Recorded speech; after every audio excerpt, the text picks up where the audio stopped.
This video will detail the steps required to install your Fantech Trade Flair ceiling fan. It is important to note that this installation must be performed by a qualified electrician. Electricity supply must be switched off at the mains before undertaking this installation. First, open the box and ensure all components are present. Refer to the printed installation instructions for a full list of what should be included. Remove the motor cover by turning it anti-clockwise. Loosen and remove the blade bolts from the fan. Slide the blade into the designated position. Then position the blades so the holes in the blade and the housing line up. Insert and tighten the top and bottom bolts by hand.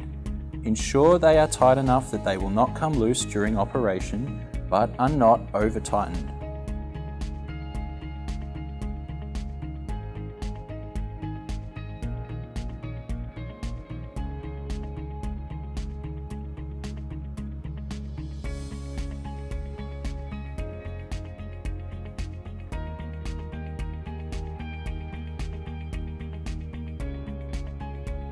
Repeat with the remaining two blades and then replace the motor cover. Next, select the location where you wish to install the fan. The fan must be positioned so that there is a minimum of 300mm from the tip of the blades to the closest wall or permanent object, and at least 2100mm between the floor and the lowest point of the fan blades. Next, use a stud finder to locate the closest ceiling joist to your desired location. If one is not available, you may need to fit an additional support beam in the ceiling. Ensure that the support is strong enough to hold at least 30 kilograms of weight. If installing the fan on an angled ceiling, ensure that the angle is below 18 degrees. Once you have selected a suitable location to install the fan, secure the mounting bracket to the ceiling joist by using the supplied timber screws. If you are using a support made from material other than timber, ensure the correct fasteners are used to secure the mounting bracket. Drill a hole in the plaster just large enough to fit the mains wiring through that will be hidden by the fan's cover plate. Feed the mains wiring through, ensuring that it can reach the terminal strip on the mounting bracket comfortably. Once the bracket has been secured, run the mains wiring into the terminal strip located on the mounting bracket.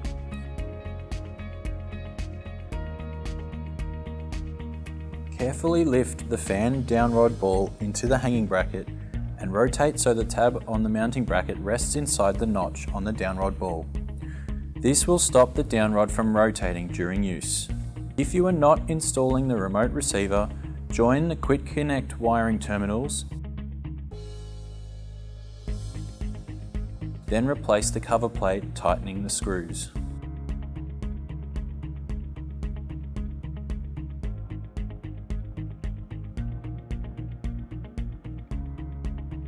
If you are installing the optional remote receiver, connect the remote receiver to the plug on the mounting bracket and then slide the receiver into position inside the mounting bracket. Then connect the receiver to the plug on the fan and fit the cover plate into position. The remote control printed instructions include a wiring diagram for reference. Tighten the two screws. If using the wall-mounted switch supplied with the fan, cut a small hole in the wall for the switch. Run the mains wiring through the wall as required. Fit the switch to the wall using a backing plate.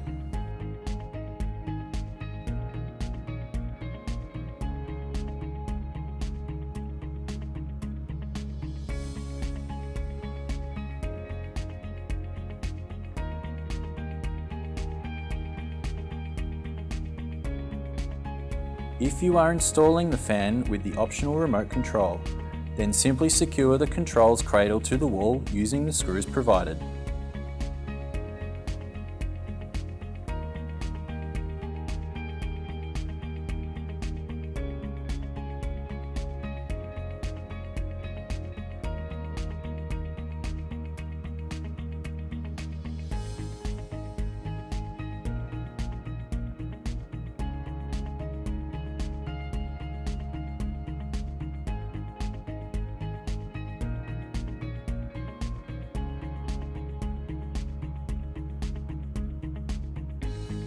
Once the wiring has been completed, switch the mains back on and test run the fan. If using the optional remote control, be sure to follow the operating procedure outlined in the separate installation instructions. Once running, check the fan is spinning smoothly and there is no evidence of wobble or vibration. If you wish to change the direction of the fan rotation to switch between summer and winter mode, simply reposition the switch located on the top side of the motor housing. Remember to wait until the fan has stopped spinning before making this change. Once again, this installation must be performed by a qualified electrician.